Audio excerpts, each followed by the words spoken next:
setiap kami. Engkaulah yang menjadi fokus dalam hidup kami. Biarlah mata kami tertuju kepada Tuhan lebih daripada pada dunia dengan segala kesenangannya, lebih dari problem, persoalan dalam hidup kami. Dan disitulah rahasia kemenangan, kekuatan, sukacita di dalam Tuhan saat Tuhan menjadi fokus dalam hidup kami. Terima kasih ya Tuhan untuk puji-pujian yang boleh kami naikkan kepadamu. Biarlah Kau berkenan atasnya. Dan sekarang ini Tuhan, kami mohon Engkau memberkati kami dengan firman-Mu.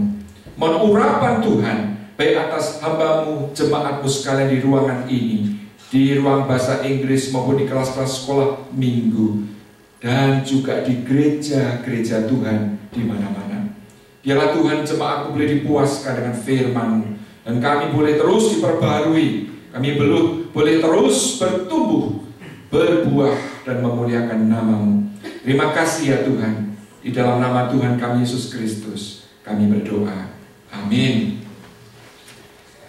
Saudara-saudara, satu hari seorang di Budapest datang pada seorang rabi. Dia rupanya stres dengan situasi kehidupan yang dia alami. Saudara, mungkin dia kurang mampu sehingga dia harus share rumahnya yang tidak begitu besar dengan 8 orang yang lain. Dia mengeluh pada rabi, wah, hidup saya susah, kami tinggal bersembilan di rumah yang kecil. Lalu sang rabi menasehati, beli kambing deh. Apa? Beli kambing, bawa pulang ke rumahmu. Mudah ini bingung saudara, mau konseling saudara supaya bisa lepas dari stres beban kehidupan, malah disuruh beli kambing saudara. Tapi sang rabi insist, beli kambing, 1 minggu kemudian kembali lagi ke sini. Oke? Ya sudah saudara, ini rabi yang ngomong saudara, beli kambing saudara. Seminggu kemudian datang lagi dengan lebih stres saudara. Ya. Kalau kumpul dengan 8 orang aja sudah stres, ini kumpul sama kambing lagi. Dia bilang, rabi, gimana sih? Saya ini mau konseling minta supaya bisa terhibur, malah sekarang jadi stres. Kenapa stres? Lah itu tinggal sama kambing bau kotor. Terus sang rabi bilang, udah kambingnya dijual. 1 minggu lagi datang. Itu ya, oke. Jual saudara. Minggu berikutnya dia datang dengan sukacita saudara. Sang rabi tanya, loh, kok sekarang jadi senang? Aduh, sekarang hidup ini lebih indah tanpa kambing. Tidak apa-apa deh, dengan 8 orang tidak apa-apa. Saudara lihat apa yang terjadi di sini? Tadinya dia tinggal dengan 8 orang, mengeluh. Ya. Tapi setelah tinggal bersama dengan kambing, dan kambing itu pergi, sekarang masih mengeluh? Tidak. Kenapa? Situasi hidupnya masih sama enggak? Masih tinggal dengan 8 orang? Iya. Tapi dia berubah perspektifnya setelah dia mengalami sesuatu yang lebih sulit. Hari ini saudara, saya mau sharekan firman Tuhan karena kita mau memperingati Thanksgiving. Bagaimana kita bisa memiliki perspektif yang benar? Meskipun situasi hidup saudara tidak berubah, saya tidak menjanjikan bahwa ikut Tuhan, bahwa ketika saudara setia kepada Tuhan, maka hidup saudara akan mulus, akan lancar. Tidak. Saudara mungkin akan menghadapi sakit. Saudara masih menghadapi persoalan dalam pekerjaan. Tapi kalau kita memiliki perspektif yang benar, sikap kita akan berbeda. Mari kita membaca dari Efesus pasal 5 ayat 20. Kemudian kita lanjutkan dengan 1 Tesalonika. Efesus pasal 5 ayat ke-20 kita baca bersama-sama.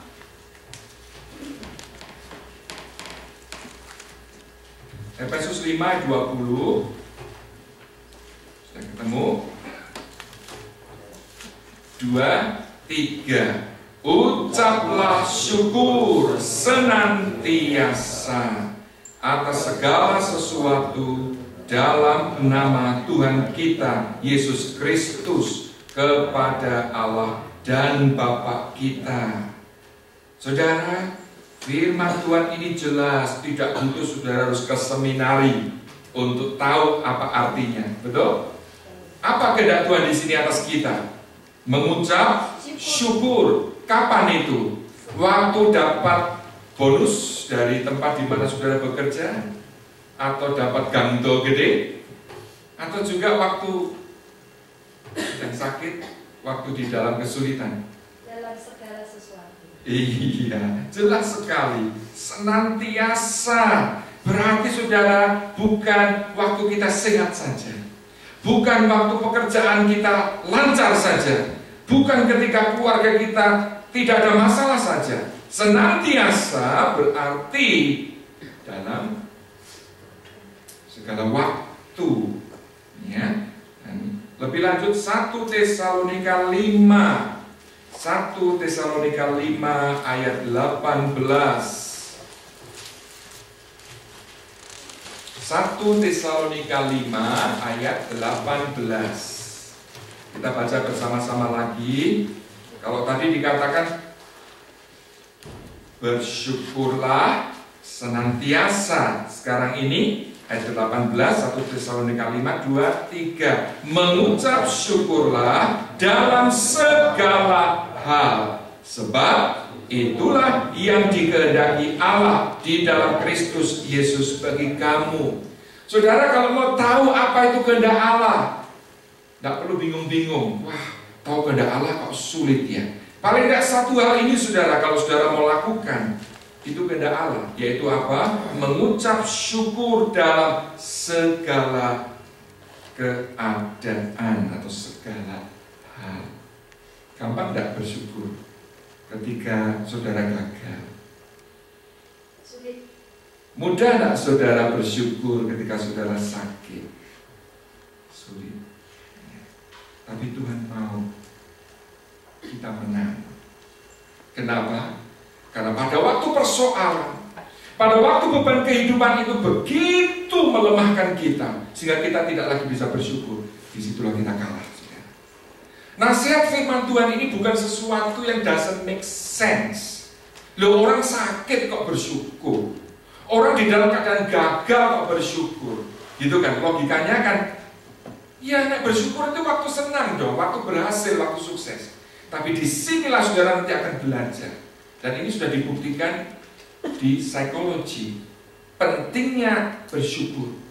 Disitulah kalau kita anak-anak Tuhan bisa bersyukur senantiasa, bersyukur di dalam segala hal, disitulah kita menang, saudara, di dalam hidup ini. Nah, saudara, saya merenungkan, kenapa ya seringkali kita sebagai anak Tuhan, kita tidak berbicara mereka yang di luar gereja, yang memang belum mengenal Tuhan. Tapi kita ini, saudara, yang boleh dikata udah tahu siapa Yesus.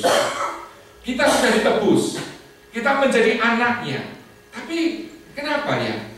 Saya berbicara bukan untuk saudara, karena saya sendiri juga mau belajar dikoreksi oleh firman Tuhan.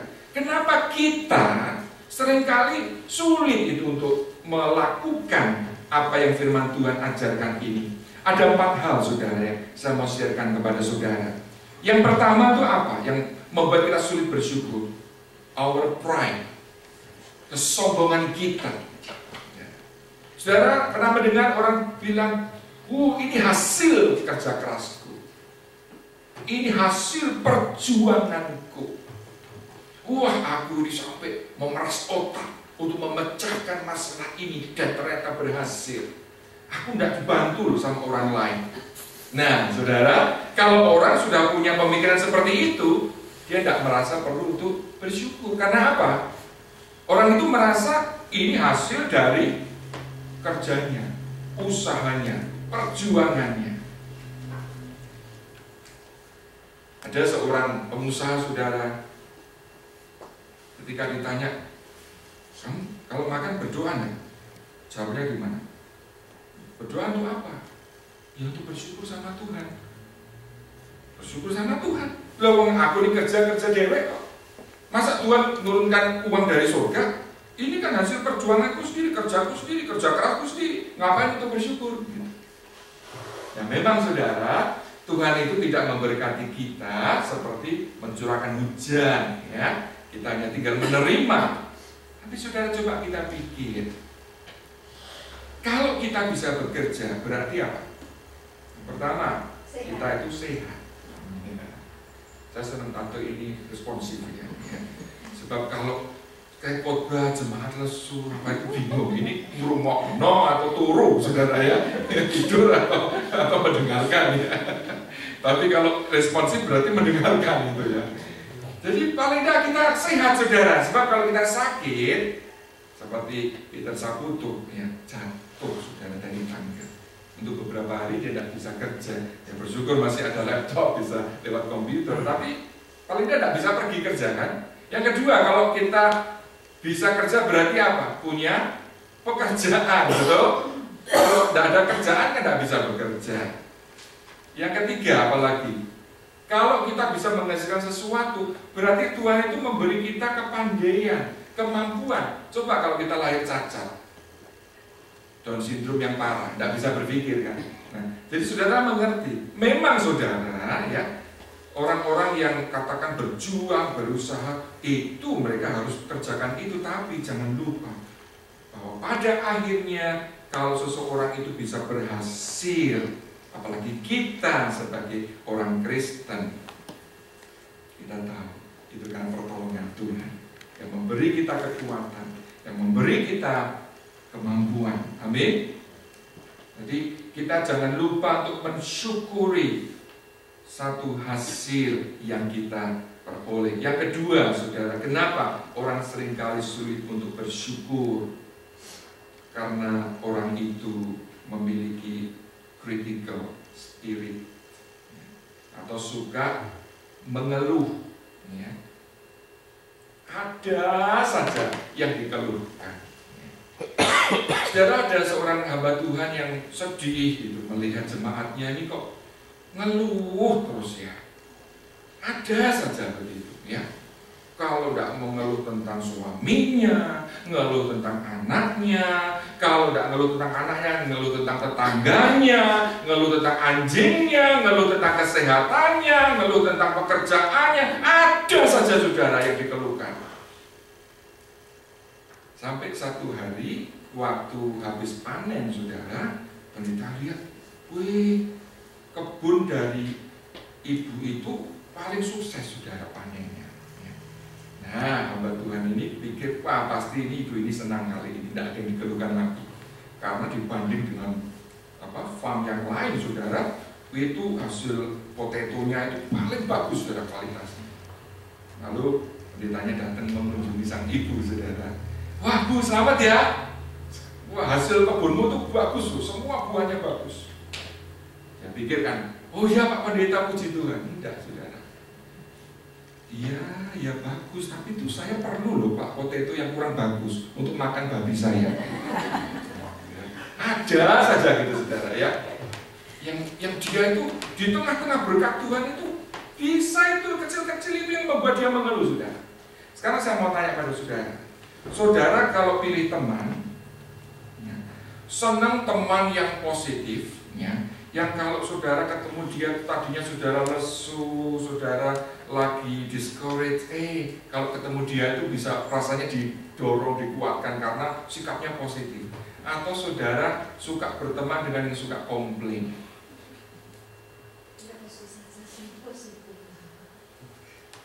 Yang lain gimana? Suka yang komplain atau suka yang positif? Suka yang positif ya. Jangan lupa itu pun berlaku atas diri kita sendiri. Kalau kita itu menjadi orang yang negatif, seperti ibu tadi, sudah ada saja yang kita keluhkan. Ya kalau pas dingin begini ya kita mengeluh, aduh kedinginan ya sakit. Tapi nanti panas pun ya mengeluh, saudara. Oh kepanasan ya. Semua musim ada keluhan-keluhan begitu. Ya. Saudara, saya sarankan kalau sudah mengeluh lebih baik jangan kepada manusia, karena manusia tidak suka itu. Lalu kepada siapa? Pada Tuhan. Ya. Saudara mengeluh kepada Tuhan tidak apa-apa, karena Tuhan itu bisa take it. Ya. Saudara ada beban, ada kesusahan apa, ngomong semua surahkan pada Tuhan. Nah setelah itu jangan lupa untuk bersyukur. Sayangnya orang Kristen kebanyakan yang lagi susah dengan Tuhan, saudara, sampai nangis Tuhan. Begitu Tuhan buka jalan lupa, haleluya ya, tadinya haleluya ya.